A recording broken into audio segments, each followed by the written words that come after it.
ክቡራትና ክቡራን ውድ ቤተሰቦቻችን የቀድሞ የእስልምና ጉዳዮች ከፍተኛ ምክር ቤት ፕሬዝዳንት ተቀዳሚ ሙፍቲ ሐጂ ዑመር እድሪስ አርፈዋል የሚሉ መረጃዎች እየተሰራጩ ይገኛሉ። ጉዳዩን ጥበብ ሚዲያ አጣርቶ ልዩ ዘገባ ይዞላችኋል። እስከ ፍጻሜው ከኛ ጋር ከሆናችሁ ትሰሙታላችሁ። ጥበብ ሚዲያ በጋዜጠኞች የተመሰረተ ሚዛናዊና ተአማኒ መረጃዎችን በየዕለቱ የሚያደርሳችሁ ገለልተኛ የሚዲያ ቻናል ነው። ለቤቱ አዲስ የሆናችሁ ሰብስክራይብ በማድረግ የደወል ምልክቷን በማብራት የቤቱ አባል ትሆኑ ዘንድ በታላቅ ትህትና እንጠይቃለን። ተቀዳሚ ሙፍቲ ሐጂ ዑመር እድሪስ የተወለዱት በቀድሞ የተንታ አውራጃ ለጋምቦ ወረዳ ልዩ ስሟ ገነቴ በተባለች የገጠር መንደር ውስጥ ነው። በልጅነታቸው ነፍስ ካወቁ ጊዜ ጀምሮ ቤተሰቦቻቸውን ከብት በማገድ ይደግፉ ነበር።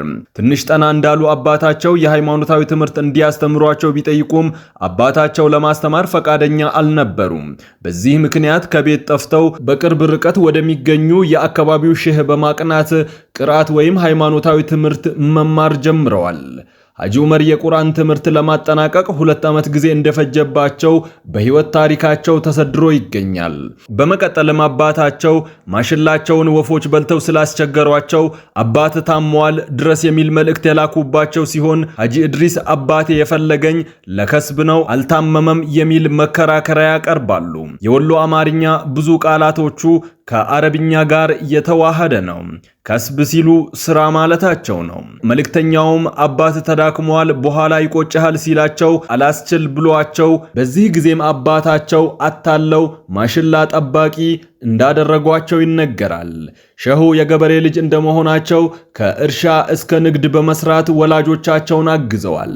በልጅነታቸው በሃይማኖታዊ ትምህርት ፍቅር የወደቁት ተቀዳሚ ሙፍቲ ሐጂ ዑመር እድሪስ ልባቸው አልረጋ አላቸው።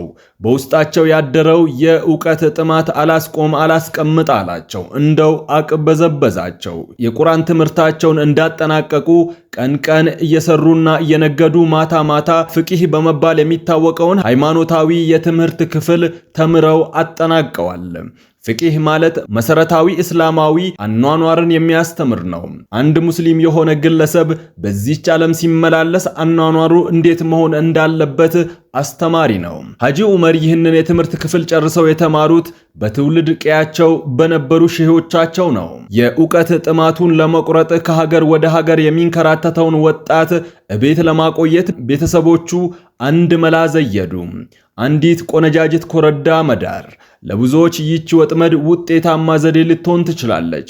በእውቀት ጥማት የነደደውን ወጣት ግን አሳስራ ቤት ማስቀረት አልቻለችም። ሐጂ ዑመር ሚስታቸውን ቤተሰቦቻቸው ጋር አስቀምጠው የልባቸውን መሻት ለማሟላት ትምህርታቸውን ለመቀጠል ቀያቸውን ጥለው ነጎዱ። ነሁ በመባል የሚታወቀውን ሃይማኖታዊ ትምህርት ከቀያቸው ርቀው መማር ጀመሩ። ነሁ የቁርአንና ሐዲስ የሚባለውን ሃይማኖታዊ ትምህርት አላባውያንን የሚያስተምር የትምህርት ክፍል ነው። ባለቤታቸው ወደ ቤት እንዲመለሱ በተደጋጋሚ መልእክት ብትልክም አሻፈረኝ በማለታቸው 3 ዓመታት ያክል ጠብቃ ተስፋ ቆርጣ ሌላ አገባች። የልጃቸውን ወግ ማረግ ማየት ሲናፍቁ የነበሩት አባታቸው በዚህ ሁኔታ ቅስማቸው ተሰብሮ በልጃቸው ተስፋ ቆረጡ።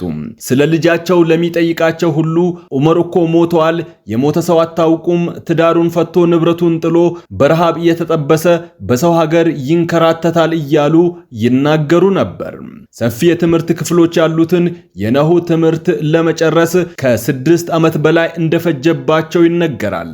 በዚህ ሁሉ የትምህርት ጊዜ ምሳና እራት አልበሉም። ጠዋት የተወሰነ ቆሎ ቆርጥመው ምሳና እራታቸውን ለሌሎች ተማሪዎች ሲሰጡ እንደነበረ ይናገራሉ። ሐጂ ዑመር ሃይማኖታዊ ዕውቀታቸው እያደገ ሲመጣ ከተማሪነታቸው ጎን ለጎን ተማሪዎችን ያስተምሩ ነበር። በዚህ መልክ ዓመታትን ካሳለፉ በኋላ ሐዲስ የሚባለው የትምህርት ክፍል እርሳቸው በሚማሩበት አካባቢ አልነበረምና ሼሆቻቸውን አስፈቅደው ወደ ደሴ በመሄድ ለ1 ዓመት ከሐጂ መሐመድ ሳኒ እግር ስር ቁጭ ብለው ትምህርታቸውን ተከታትለዋል። ሐጂ መሐመድ ሳኒ አዲስ አበባ ለቁርአን ተፍሲር ወይም ለቁርአን ትምህርት ተፈልገው ሲሄዱ ሐጂ ዑመርና ሌሎች ተማሪዎቻቸው እንደሚመጡ ቢጠብቁም ሐጂ መሐመድ ሳኒ እንደማይመጡና ትምህርታቸውን ሌላ ሼህ ጋር ሄደው እንዲያጠናቅቁ መልእክት ሲልኩላቸው ሐጂ ዑመር ሐጂ ሳኒን ተከትለው አዲስ አበባ ገቡ። አዲስ አበባ የሐዲስ ትምህርታቸውን ለማጠናቀቅ የፈጀባቸው 1 ዓመት ጊዜ ብቻ ነበር። ሐጂ ዑመር አዲስ አበባ በመጡበት ጊዜ በአዲስ አበባ ውስጥ የሃይማኖታዊ ትምህርት ብዙም አልነበረም። በመሆኑም በአንዋር መስጂድና በበኒን መስጂድ በቋሚነት በማስተማር አሳልፈዋል።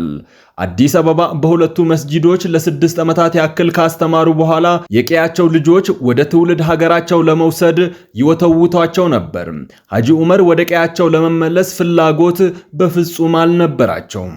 ወዳጆቻቸው ሐጂ ዑመር ወደ ቀያቸው ተመልሰው ትዳር መስርተው እንዲኖሩ ነበር መሻታቸው። እርሳቸው ግን አንዴ ይችን ዓለም ንቄ ለአኬራ ወይም ለቀጣዩ ዓለም ብዬ ወጥቻለሁ፣ ዳግም ተመልሼ ማግባትም ሆነ መውለድ አልፈልግም፣ ለዚህ ነው ሀብትና ንብረቴን ጥዬ የተቀመጥኩት ነው የእርሳቸው ምላሽም።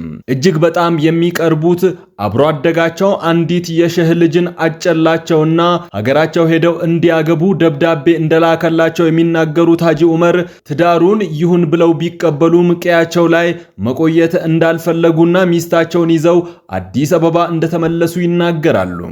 ከዚች ሚስታቸው 10 ልጆችን ወልደዋል። አንዱ ልጃቸው ግን በህይወት የለም። የኢትዮጵያ እስልምና ጉዳዮች ከፍተኛ ምክር ቤትን በመመስረት ሂደት ላይ የጎላ ሚና የተጫወቱ ሲሆን በምክር ቤቱ ከተለያዩ ኃላፊነቶች እስከ ፕሬዝዳንትነት ላለፉት 50 ዓመታት አገልግለዋል። ምክር ቤቱ በሐጂ መሐመድ ሳኒ በደሴው የሐጂ ዑመር ሼህ ሲመሰረት የቀድሞው የሐጂ ሳኒ ደረሳ ወይም ተማሪያቸው በጊዜው ደግሞ በአዲስ አበባ ስመጥር አስተማሪ የነበሩት ሐጂ ዑመር እድሪስ የምክር ቤቱ አባል ነበሩ። በከፍተኛ ምክር ቤቱ ከፍተኛ ተቋም በሆነው የዑለማዎች ወይም የምሁራን ምክር ቤት አባልም ነበሩ።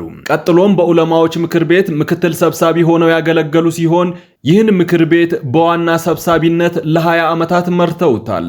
ተቀዳሚ ሙፍቲ ሐጂ ዑመር እድሪስ ለ3 ዓመታት የኢትዮጵያ እስልምና ጉዳዮች ከፍተኛ ምክር ቤት ፕሬዝዳንት ሆነውም አገልግለዋል።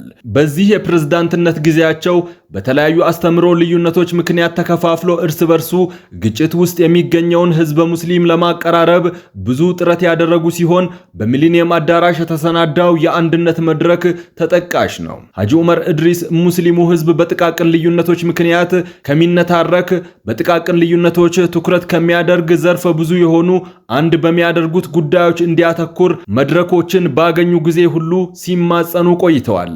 ሰሚ ያጣው የሐጂ ሙፍቲ ተጽዕኖ በተለያዩ መስጂዶች ውስጥ አንድ በሆነው ህዝበ ሙስሊም መካከል መቃቃር ከመፍጠር ተሻግሮ የአካል ጥቃት ማስከተሉ የቅርብ ጊዜ ትውስታችን ነው። የሃይማኖት ድንበርን ተሻግረው ሰብአዊነትን የሰበኩ የሰላም ሰው፣ የሰውነት ውሃ ልክ የፍቅርና የሰላም ተምሳሌትም ናቸው። ሕይወታቸውና ንብረታቸውን ሰውተው ዓለምን ከካዱለት ሃይማኖታቸው ቀጥሎ ሀገራቸውን አብዝተው የሚወዱ መቻቻልና ፍቅርን፣ አንድነትን የሰበኩ የሰላም ሰው ናቸው። ተቀዳሚ ሙፍቲ ሐጂ ዑመር እድሪስ ለህዝበ ሙስሊሙ ብቻ ሳይሆን ለሀገርም አበርክቷቸው የላቀ ነው። በዚች ምድር ከ80 ዓመታት በላይ በፍቅርና በሰላም ተመላልሰዋል። ሰላም ማነሽ ተብላ ብትጠየቅ ሐጂ ዑመር ነኝ ትል ነበር። ለዚህ ሀገራዊ የላቀ አበርክቷቸው ከአዲስ አበባ ዩኒቨርሲቲ የክብር ዶክተሬት ማዕረግ ተበርክቶላቸዋል። ይህ የሰላምና የፍቅር አባት ታመሙ የሚባለው ዜና መሰማቱን ተከትሎ በመላ ሀገሪቱ ከፍተኛ የሐዘን ድባብ አንዣቧል። ያለ ሃይማኖት ድንበር ትልቅ ትንሹ ተደናግጧል። ዋርካው ሲጠወልግ የተጠለሉበት ነፍሳት ለፀሐይ ጨረር ይጋለጣሉና ኢትዮጵያውያን የሰላማቸው ዋርካ የአንድነታቸው ጥላ የሚሏቸው በመታመማቸው አዝነዋል። በጉዳዩ ዙሪያ ጥበብ ሚዲያ ማጣሪያ ያደረገ ሲሆን በዚህም መሰረት ተቀዳሚ ሙፍቲ ሐጂ ዑመር እድሪስ ማረፋቸውን ለማረጋገጥ ችለናል። ጥበብ ሚዲያ ለመላው ህዝበ ሙስሊም ለወዳጅ ዘመዶቻቸውና ለቤተሰቦቻቸው መጽናናትን ይመኛል። ክቡራትና ክቡራን የጥበብ ሚዲያ ቤተሰቦች በተቀዳሚ ሙፍቲ ሐጂ ዑመር እድሪስ የህይወት ታሪክ ላይ ያጠነጠነው የዛሬው ልዩ ዘገባችን በዚህ አብቅቷል። ከኛ ጋር በመሆን መረጃን ከጥበብ ስለተከታተላችሁ ከልብ እናመሰግናለን። ጥበብ ሚዲያ በጋዜጠኞች የተመሰረተ ሚዛናዊና ተአማኒ መረጃዎችን በየዕለቱ የሚያደርሳችሁ ገለልተኛ የሚዲያ ቻናል ነው። ሰብስክራይብ በማድረግ የደወል ምልክቷን በማብራት የቤቱ አባል ትሆኑ ዘንድ በታላቅ ትህትና ጋብዘን ተሰናበትን። ሰላም።